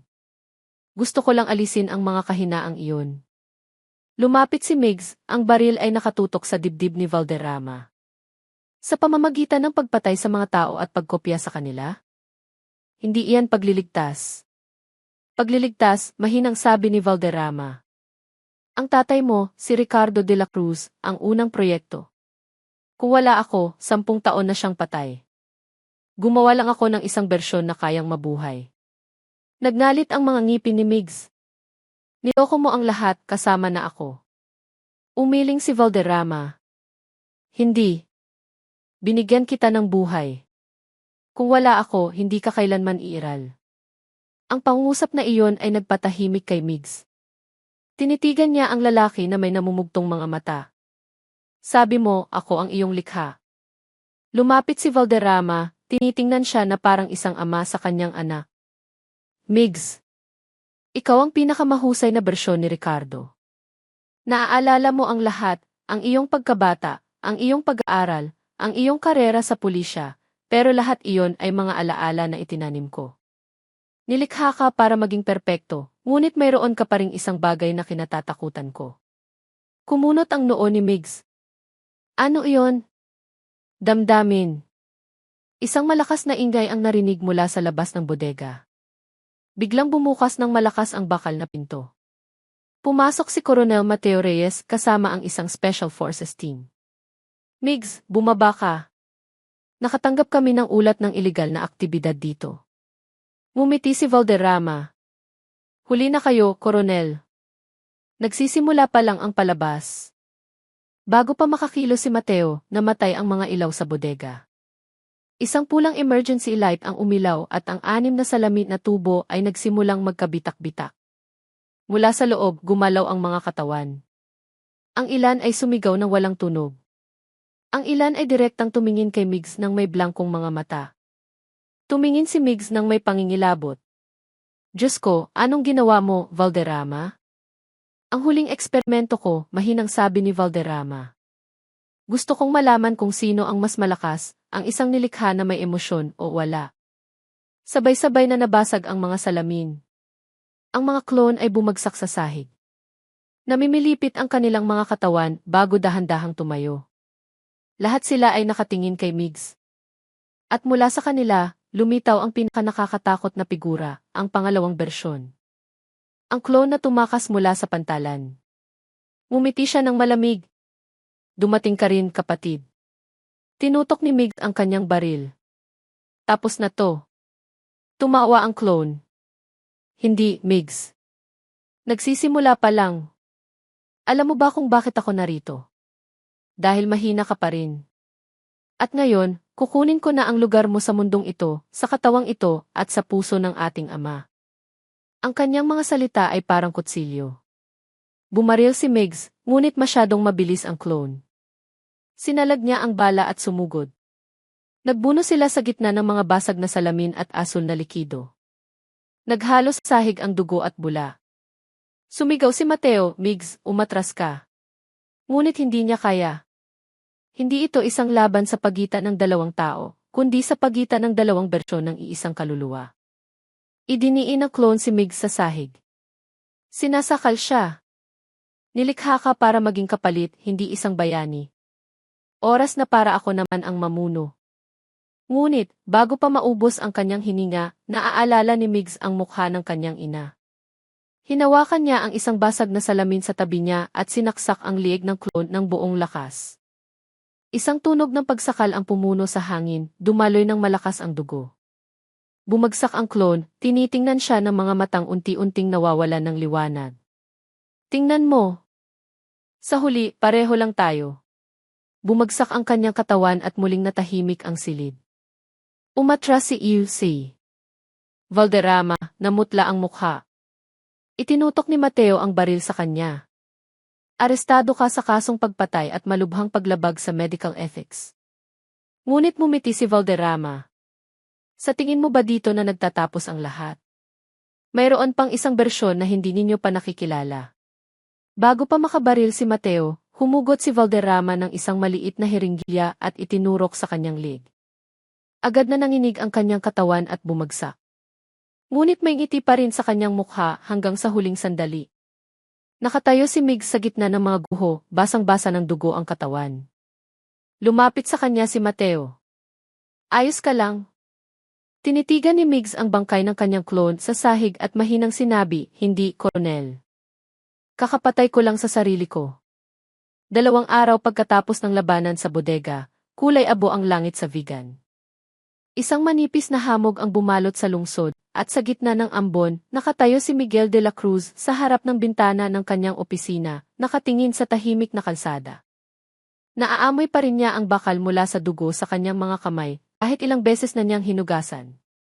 Sa kanyang isipan, ang mukha ng clone ay patuloy na nagpapakita, ang sarili niyang mukha, nakatingin sa kanya ng may blankong tingin bago mamatay.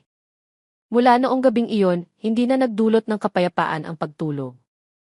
Sa tuwing pipikit siya, nakikita niya ang sarili niyang katawan na nakatayo sa dilim, nakangiti ng may panunuya, na para bang sinasabi, hindi ka naiiba sa akin, Migs. Ang boses ni Coronel Mateo ang bumasag sa katahimikan. Pumasok siya sa silid, may dalang makapal na folder. Kailangan mong makita to. Lumabas na ang resulta ng forensic mula sa Central Laboratory. Tinitigan siya ni Migs ng may panghihina. Tungkol saan? Inilapag ni Mateo ang folder sa mesa. Tungkol sa sihi ng clone na pinatay mo sa bodega. Binuksan niya ang ilang pahina ng mga larawan at analisis. Lahat ng tissue niya ay tugma sa'yo. 100%. Huminga ng malalim si Migs. Alam ko na yan. Hindi pa tapos, sabi ni Mateo. Pero ang mga karagdagang pagsusuri ay nagpapakita ng mas kakaibang bagay. Ang uwite mo. Hindi rin ito ganap na tao. Mayroong genetic engineering na hindi kailanman naitala sa anumang medical record. Ibig sabihin, hindi ako tao, putol ni Migs, mahina ngunit may diin. Natahimik si Mateo. Tinitigan niya ang kanyang kaibigan at tauhan ng may hindi makapaniwalang ekspresyon. Migs, ayaw kong maniwala dyan. Pero lahat ng datos ay nagpapakita na nilikha ka, tulad nila. Isang mahabang katahimikan ang pumuno sa silid. Tanging ang tunog ng ulan ang maririnig. Tumayo si Migs, tumalikod papunta sa bintana. Wala akong pakialam kung saan ako nanggaling, Koronel. Buhay ako, nag-iisip ako, nakakaramdam ako. Sapat na yon para tawagin akong tao. Lumapit si Mateo. Hindi ko pinagdududahan yan. Pero sila sa itaas, ang mga opisyal na sangkot sa Project Tanglaw, gagawin kanilang buhay na ebidensya. Hindi kanila titingnan bilang isang tao, Migs. Titingnan kanila bilang isang eksperimentong tumakas. Tinitigan siya ni Migs ng may madilim na mga mata. Kung itinuturing nila akong isang eksperimento, ipapakita ko sa kanila kung paano lumaban ang isang nabigong eksperimento. Noong gabi, hindi umuwi si Migs. Pumunta siya sa puntod ni Ricardo de la Cruz sa labas ng lungsod. Makulimlim ang langit, basa ng ulan ang lupa. Matagal siyang nakatayo sa harap ng lapida, kung saan nakasulat ang pangalan ng kanyang ama. Biglang may pumasok na ideya sa kanyang isip. Paano kung ang katawang nakalibing doon ay hindi ang kanyang ama, kundi isang nabigong bersyon niya? Sino ba talaga ako, Tay? Bulong niya. Bahagi ba ako sa'yo? O bahagi ka sa akin? Mula sa malayo, may narinig siyang mga yabag. Agad siyang lumingon at itinaas ang baril. Ngunit ang dumating ay isang matandang lalaki na may simpleng damit, may dalang itim na payong. Maputla ang kanyang mukha, ngunit matalim ang kanyang mga mata. Miguel de la Cruz, sabi niya. Hinihintay na kita. Pinaningkita ni Migs ang kanyang mga mata. Sino ka? Tinitigan ng lalaki ang lapida ni Ricardo. Ang pangalan ko ay Ilse. Samuel Raharjo. Ako ang unang kasama ni Ilse. Valderrama sa trabaho. Bago pa kinuha ng gobyerno ang Project Tanglaw. Dahan-dahang ibinaba ni Migs ang kanyang baril. Alam mo ang tungkol dyan? Naman, sagot ni Samuel. Alam ko ang lahat, kasama na kung paano ka nilikha. Humakbang si Migs. Sabihin mo sa akin. Binuksan ni Samuel ang folder na dala niya, ipinakita ang isang itim at puting larawan mula sa isang lumang silid operasyon. Doon, nakahiga si Ricardo de la Cruz sa mesa, at sa tabi niya, ang katawan ng isang sanggol sa isang salamin na tubo. 10 taon na ang nakalipas, malubha ang sakit ni Ricardo. Nasira ang kanyang mga internal na organo dahil sa cancer. Nangako si Valderrama na ililigtas siya sa isang bagong paraan, paggawa ng isang perpektong kopya ng kanyang ihi na may genetic adjustments para hindi madaling masira ang mga bagong organo. Ngunit may nangyari. Ang sanggol na resulta ng engineering ay hindi lang naging isang kopya ng mga organo. Lumaki ito bilang isang buong tao. Ikaw yun, Migs. Matagal na tinitigan ni Migs ang larawan, namumugto ang kanyang mga mata. Kaya isinilang ako mula sa katawan ng tatay ko. Tumango si Samuel. Ikaw ang kanyang biological reincarnation. Isang nilikha na may bahagi ng mga alaala ni Ricardo at bahagi mula sa disenyo ni Valderrama. Pero hindi ka isang halimaw, Migs. Nabubuhay ka ayon sa sarili mong mga pagpili. Iyon ang nagpapaiba sa iyo sa ibang mga clone. Bumuntong hininga si Migs. Sabi ni Valderrama, ako ang kanyang kabiguan. Ngumiti si Samuel. Dahil mayroon kang puso. Ngunit bago pa magpatuloy ang kanilang usapan, isang putok ng baril ang narinig mula sa likuran. Isang bala ang tumama sa dibdib ni Samuel, napabagsak sa kanya. Agad na nagtago si Migs sa likod ng lapida, gumanti ng putok. Sa dilim, nakita niya ang anino ng isang tao sa likod ng mga puno. Isang mukhang kilalang kilala niya. Hindi, bulong ni Migs, puno ng pangingilabot. Patay ka na. Lumabas ang figura mula sa kadiliman. Ang pangalawang bersyon. Ang clone na dapat ay pinatay niya ay nakatayo doon, may sugat sa liig na ngayon ay may sariwang tahi. May tuyong dugo sa kanyang damit, ngunit ang kanyang mga mata ay kasing lamig pa rin. Sa tingin mo ba mamamatay ako ng ganoon kadali? Sabi niya, nakangiti. Laging may plan ni si Ilse. Valderrama. Tinutok ni Migs ang baril. Tatapusin na kita. Hindi mo kayang patayin ang sarili mo ng 2 beses, sagot nito. Itinaas niya ang kanyang baril at bumaril. Isang bala ang tumama sa balikat ni Migs, nagpabagsak sa kanya. Gumulong si Migs sa likod ng lapida. Dumadaloy ang kanyang dugo. Lalong lumakas ang ulan. Kumidlat sa langit, nagbigay liwanag sa mukha ng clone. Dahan-dahang lumakad ang clone, tinutok ang baril kay Migs na sugatan. Ito na ang katapusan ng drama, Migs. Hindi kailangan ng mundo ng 2 magkamukha. Isa sa atin ang kailangang mawala. Umiti si Migs kahit nasasaktan. Tama ka. Isa lang sa atin ang kailangan ng mundo. Yung kayang makaramdam ng pagsisisi. Sa isang iglap, kinalabit ni Migs ang gatilyo. Isang bala ang tumago sa dibdib ng clone, diretso sa puso. Natumba ang kopya at bumagsak sa lupa. Nakatitig ang mga mata nito sa madilim na langit. Sumandal si Migs sa lapida ng kanyang ama, matagal na tinitingnan ang bangkay ng clone. Ako na lang ang natitira, mahina niyang bulong. Pero hindi ko alam kung sinong ako. Ilang oras ang lumipas, dumating si Mateo, kasama ang isang medical team. Natagpuan niya si Migs na nakahandusay, may tama ng baril, ngunit humihinga pa. Dalhin niyo siya sa ospital, sigaw ni Mateo. Habang dinadala siya sa stretcher, bumulong si Migs, halos hindi marinig. Koronel, kung hindi na ako magising, wag ninyo akong hayaang buhayin muli. Ayoko nang maging eksperimento pa.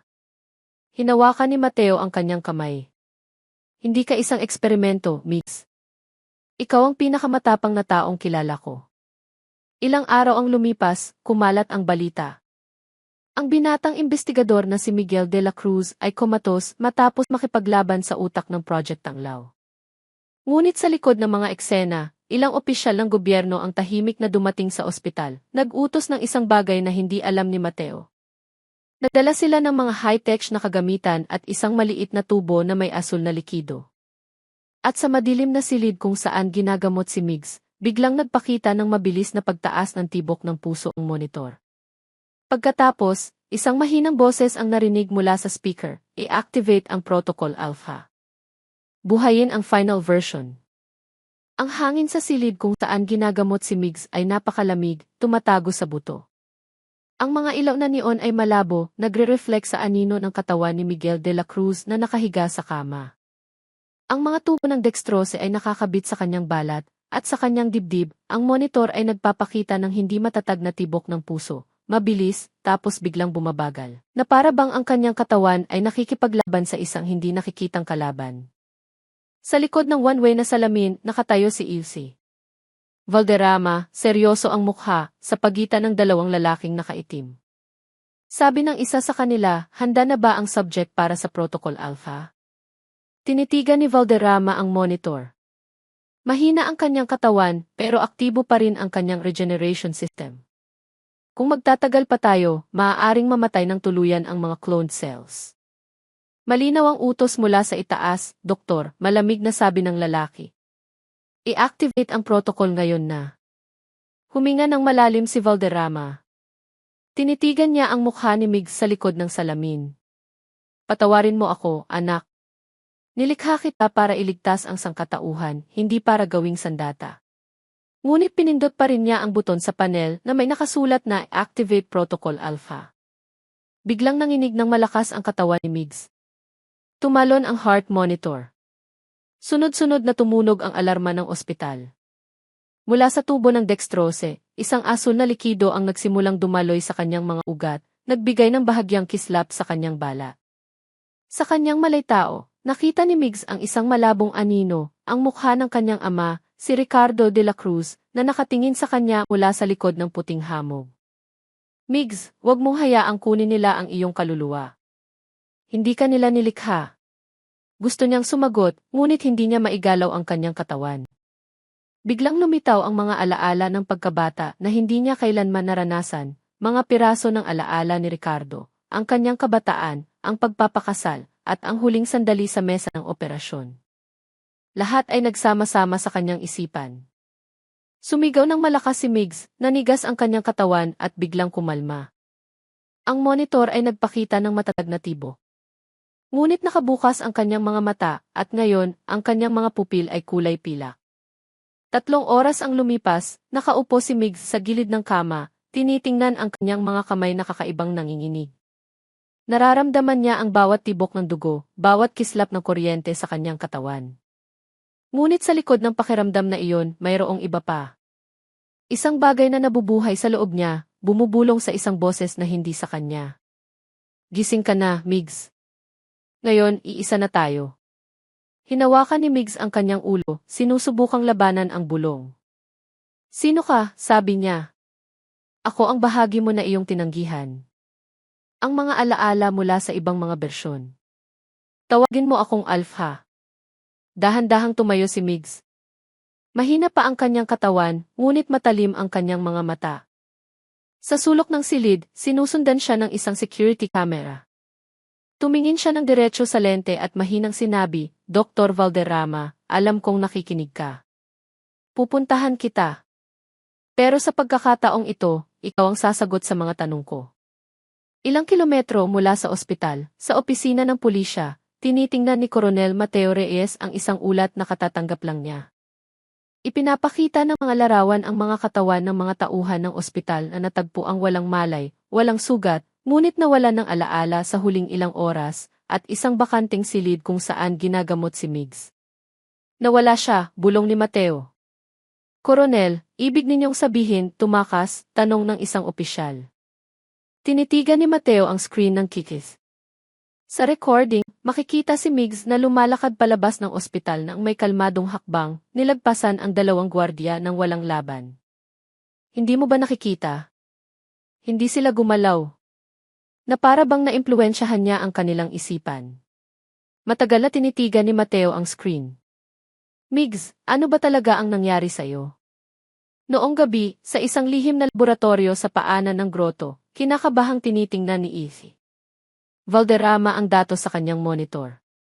Ang Protocol Alpha ay dapat sana inag-activate lang ng mga nakatagong genetic potential sa SAV ni Migs, ngunit ang resulta ay lampas sa inaasahan. Ang kanyang utak ay nagpapakita ng electrical activity na katumbas ng buong military computer network na pinagsama-sama. Napalunok si Valderrama. Naging isang bagay na siya na hindi tao. Biglang yumanig ang bakal na pinto ng laboratorio. Narinig ang mga yabag na papalapit. Pagkatapos, dahan-dahang bumukas ang pinto. Nakatayo si Migs sa bukana. Kalmado ang kanyang mukha, ngunit ang kanyang mga mata ay nagre-reflect ng liwanag na parang metal. Magandang gabi, Doktor. Umatras si Valderrama. Migs! Gising ka na? Higit pa sa gising, malamig niyang sagot. Alam ko na ang lahat ngayon. Tungkol sa Project Tanglaw, tungkol kay Ricardo, at tungkol sa tunay na dahilan kung bakit ninyo kami nilikha. Natahimik si Valderrama. Lumapit si Migs, mabigat ngunit kontrolado ang kanyang mga hakbang. Lahat ng mga clone, kasama ako, ay nilikha hindi para iligtas ang buhay, kundi para palitan ang mga taong itinuturing na bigo. Gusto ng gobyerno na gumawa ng perpektong bersyon ng bawat mahalagang tao sa bansa para mabuhay sila magpakailanman nang hindi nawawalan ng kapangyarihan. Tumingin si Valderrama sa sahig, mahina ang kanyang boses. Hindi ko kailanman ginusto na mangyari ito. Gusto ko lang patunayan na kayang ayusin ng tao ang sarili niya. Pero kinuha nila ang proyekto ko at ginawa itong isang pampulitikang sandata. Huminto si Migs sa harap ni Valderrama. Ngayon, nasa kanila na ang teknolohiya. At ako ang huling resulta. Pero mayroon pa rin akong puso, isang bagay na hindi nila kayang kontrolin. Biglang tumunog ang alarma. Ang screen sa dingding ay nagpakita ng isang pulang babala, security intrusion. Executor unit incoming. Natarantang tumingin si Valderrama. Alam nilang nandito ka. Mabilis na lumingon si Migs. Mula sa malayo, narinig ang tunog ng helicopter at mabibigat na yabag. Tinitigan niya si Valderrama at sinabi, may oras ka pa para pagbayaran ang mga kasalanan mo, doktor. Pero hindi ko masisiguro ang iyong kaligtasan. Saan ka pupunta? Tanong ni Valderrama. Sa pinagmulan, sagot ni Migs. Sa data center ng Project Tanglaw. Ilang minuto ang lumipas, nakatanggap si Coronel Mateo ng isang encrypted na mensahe sa kanyang cellphone. Isang maikling pangungusap mula sa isang hindi kilalang numero, huwag kang magtiwala kahit kanino. Pinalitan nila Gengs Ministro ng isang bagong bersyon. Matagal na tinitigan ni Mateo ang screen, saka tumingin sa mga litrato sa kanyang investigation board. Ang mukha na dati niyang kilala bilang isang idealistang batang investigador ay tila banyaga na ngayon. Kung totoo yan, bulong niya, hindi na ito isang kaso ng pagpatay. Isa na itong digmaan ng pagkakakilanlan. Sa bubong ng isang gusali, sa ilalim ng maputlang liwanag ng buwan, mag-isang nakatayo si Migs. Malakas ang ihip ng hangin, dala ang amoy ng dagat. Tumingin siya sa maulap na langit, saka sa kanyang palad na bahagyang kumikinang. Alpha, bulong niya sa kanyang isip, kung nilikha ako para palitan ang mga tao, ang tungkulin ko ay hindi para mabuhay, kundi para pigilan silang lahat. Sumagot ang boses sa kanyang isipan. Kalma lang. Nagkakasundo tayo, Migs. Pero para pigilan sila, kailangan mo munang maging tulad nila. Huminga ng malalim si Migs at naglakad papunta sa gilid ng gusali. Mula sa ibaba, naririnig na ang mga sirena ng pulis at helicopter. Ngunit bago sila dumating, tumalon ang katawan ni Migs sa kadiliman ng gabi at nawala sa malakas na ulan. Ang langit sa Vigan noong gabing iyon ay itim na itim. Tinakpan ng makapal na ulap ang buwan at kumidlat na parang isang senyales ng paparating na pagkawasak. Sa ilalim nito, sa puso ng isang malamig na gubat, nakatayo ang isang underground complex na halos hindi matukoy ng radar, ang data center ng Project Tanglaw. Ang lihim na lugar na iyon ang sentro ng lahat ng kasamaang nakatago sa likod ng proyektong cloning. Nakatayo si Miguel de la Cruz sa harap ng isang bakal na pinto na may taas na 2 metro, basa ng ulan ang katawan. May tuyong dugo pa sa kanyang sentido. Sa kanyang kamay, isang access card na may logo ng Delta Biotech, ang bahagyang kumikinang. Tinitigan niya ang pinto. Ito na ang dulo, bulong niya. Ang lugar kung saan nagsimula ang lahat ng kasinungalingan. Sa isang pag-swipe ng card, dahan-dahang bumukas ang pinto, nagpapakita ng isang mahabang pasilyo na may puting ilaw. Ang amoy ng antiseptiko ay tumusok sa kanyang ilong, kahalo ng amoy ng bakal at dugo. Bawat hakbang ni Migs ay umalinggaw na para bang ang mga pader mismo ng laboratorio ay nagmamasid sa kanya. Sa pangunahing control room, tinitingnan ni Ilse Valderrama ang isang malaking screen na nagpapakita ng datos, temperatura, sistema ng seguridad, at ang tibok ng puso ng isang tao, si Migs. Buhay pa siya at nasa pangunahing pasilyo ng Delta. Alam ni Valderrama na paubos na ang kanyang oras. Ang lihim na pamahalaan na nagpondo sa Project Tanglaw ay nagpadala na ng Executor Unit, isang special forces na inatasang burahin ang lahat ng ebidensya, kasama na siya. Samantala, papunta na rin si Coronel Mateo Reyes sa parehong lokasyon. Mabilis ang takbo ng kanyang sasakyan, walang sirena. Hawak niya ang kanyang baril, nanginginig ang kamay. Sa screen ng kanyang cellphone, bukas pa rin ang huling mensahe mula kay Migs. Kung mabigoday, huwag mong hayaang palitan nila gang sangkatauhan. Wasakin Dance Delta. Matagal na tinitigan ni Mateo ang mensahe. Sa kanyang puso, bumulong siya, hindi ka isang suspect, Migs. Ikaw ang huling saksi ng sangkatauhan. Pumasok si Migs sa pinakasentro ng Delta. Dose-dose ng salamin na tubo ang nakatayo sa paligid, may lamang malinaw na likido at mga katawan ng tao na nakalutang. Ang mga mukha, lahat ay kamukha niya. Nanginig ang kanyang katawan.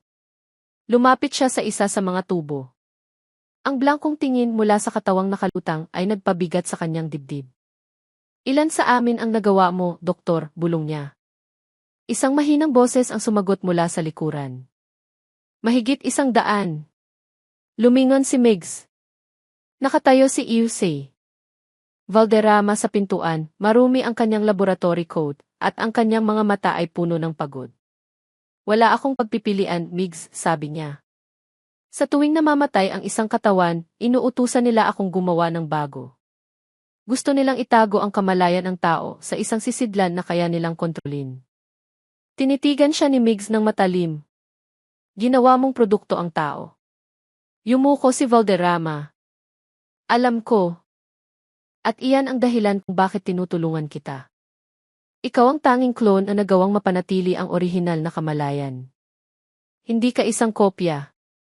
Isa kang bagong tao. Natahimik si Migs. Ang mga salitang iyon ay parang patalim sa kanyang dibdib. Kung hindi siya kopya ng sinuman, sino ba talaga siya? Narinig ang mabibigat na yabag. Tumunog ang emergency siren. Pumasok ang mga armadong sundalo sa complex. Tumingin si Valderrama sa screen, tensyonado ang mukha. Nandito na sila. Wawasakin nila ang lahat ng data, kasama na ang ebidensya na umiral ang proyektong ito. Tinitigan ni Migs ang mga computer. Kung mawawala ang lahat ng data, makakalimutan ang lahat ng biktima ng Project Tanglaw. Hindi. Hindi niya hahayaang mangyari iyon. Tinitigan niya si Valderrama. Pipigilan ko sila. Pero may isa kang gagawin. Ano? Tanong ni Valderrama. Burahin mo ang lahat ng genetic command protocol sa sistema ko. Ayoko nang maging sandata nila. Bilis na tumango si Valderrama. Ang kanyang mga kamay ay sumayaw sa keyboard. Ilang segundo ang lumipas, ang screen ay nagpakita ng mensahe, Protocol Alpha deactivated. Huminga ng malalim si Migs. Sa unang pagkakataon, naramdaman niyang malaya siya. Sumugod ang mga executor. Sunod-sunod ang putukan. Tinamaan ng mga bala ang mga salamin, tumapon ang likido mula sa mga tubo. Tumalon si Migs sa likod ng isang mesa, kinuha ang baril ng isang bumagsak na gwardiya. Ngunit ang kanyang mga mata ay hindi na nagpapakita ng galit, kundi isang malamig na determinasyon. Isa-isang bumagsak ang mga sundalo, hindi niya pinatay. Pinaralisa lang niya sila. Tao laban sa sarili niyang nilikha, bulong niya. Nakakatawa. Sa gitna ng kaguluhan, tumakbo si Valderrama papunta sa data storage room. Ngunit isang putok ang tumama sa kanyang balikat. Lumuhod siya, dumaloy ang dugo. Agad siyang nilapitan ni Migs, inalalayan. Umalis ka na, Migs. Iligtas mo ang sarili mo. Hindi, Doktor. Tatapusin natin to ng magkasama. Gamit ang natitirang lakas, inabot ni Valderrama ang isang maliit na chip. Ito ang puso ng Delta. Lahat ng talaan ng proyekto, ang mga pangalan ng opisyal na sangkot, ang lokasyon ng iba pang mga clone sa buong Pilipinas, lahat. Hinawakan ni Migs ang chip. Alam ko na ang gagawin ko. Isang malakas na pagsabog ang yumanig sa silid. Sabay-sabay na nabasag ang mga tubo. Isang makapal na puting usok ang pumuno sa hangin. Inalalayan ni Migs si Valderrama palabas ng nasusunog na silid. Ngunit sa dulo ng pasilyo may nakatayo. Si Coronel Mateo Reyes. Hawak niya ang kanyang baril, ngunit puno ng kalungkutan ang kanyang mga mata. Migs, sabi niya. Inutusan akong pigilan ang lahat ng ito. Pero alam ko kung sino ang tunay na kalaban. Tinitigan siya ni Migs. Ibinaba ni Mateo ang kanyang baril. Umalis ka na. Dalhin mo ang datos na iyan sa labas. Pipigilan ko sila hanggat kaya ko. Natigilan si Migs. Mamamatay ka rito. Ngumiti si Mateo. Mas mabuting mamatay para sa katotohanan kaysa mabuhay na itinatago ito. Nagkatinginan sila, dalawang magkaibigan, dalawang tagapagtanggol ng hustisya sa magkaibang panig ng tadhana. Tumakbo si Migs papunta sa emergency exit, habang si Mateo ay pinaputukan ang mga paparating na sundalo. Sa labas, nagsimula nang magbago ang kulay ng langit. Dahan-dahang dumating ang bukang liwayway. Lumabas si Migs mula sa tunnel, dala ang Delta chip. Malubha ang kanyang mga sugat, ngunit matatag pa rin ang kanyang mga hakbang. Sa likuran niya, isang malaking pagsabog ang yumanig sa lupa. Isang malaking apoy ang umangat mula sa ilalim, nilamon ang buong Delta Complex. Ang mahinang boses ni E.C. Valderrama ay narinig mula sa komunikasyon sa kanyang pulso. Migs! Nagtagumpay ka ba? Tumingin si Migs sa naglalagablab na apoy.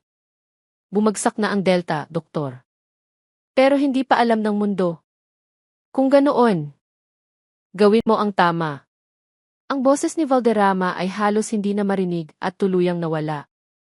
Tinitigan ni Migs ang chip sa kanyang kamay, saka ang langit na nagsisimula ng mamula. Kukwento ko ang lahat. Para malaman nila ang halaga ng kasakiman ng tao. Ilang linggo ang lumipas, isang malaking balita ang yumanig sa Pilipinas. Isang 5 minutong video ang lumabas sa iba't ibang international network, ipinapakita ang lihim na datos ng Project Tanglaw, kumpleto sa mga ebidensya at pangalan ng mga sangkot na opisyal. Walang nakakaalam kung sino ang nag-upload nito. Ngunit sa dulo ng video, mayroon lamang isang pangungusap, GenTEDH nilikha para mabuhay, hindi para kopyahin. SHAE. Ilang buwan ang nakalipas, sa dalampasigan ng bantay, isang lalaki ang nakatayo, nakatingin sa dagat. Bahagyang natatakpan ng sombrero ang kanyang mukha, ngunit pamilyar ang kanyang mga mata, si Miguel de la Cruz. Tinitigan niya ang dahan-dahang paggulong ng mga alon at mahinang sinabi, "Paalam, Tay. Hindi na ako ang iyong anino. Ako na ang sarili ko." Ang hangin mula sa dagat ay marahang umihip, dala ang tunog ng mga alon na tila sumasagot sa katahimikan. At sa abot tanaw, dahan-dahang sumikat ang araw, na para bang nagmamarka sa pagsilang ng isang bagong tao, malaya mula sa mga kamay ng mga nagnanais na paglaruan siya.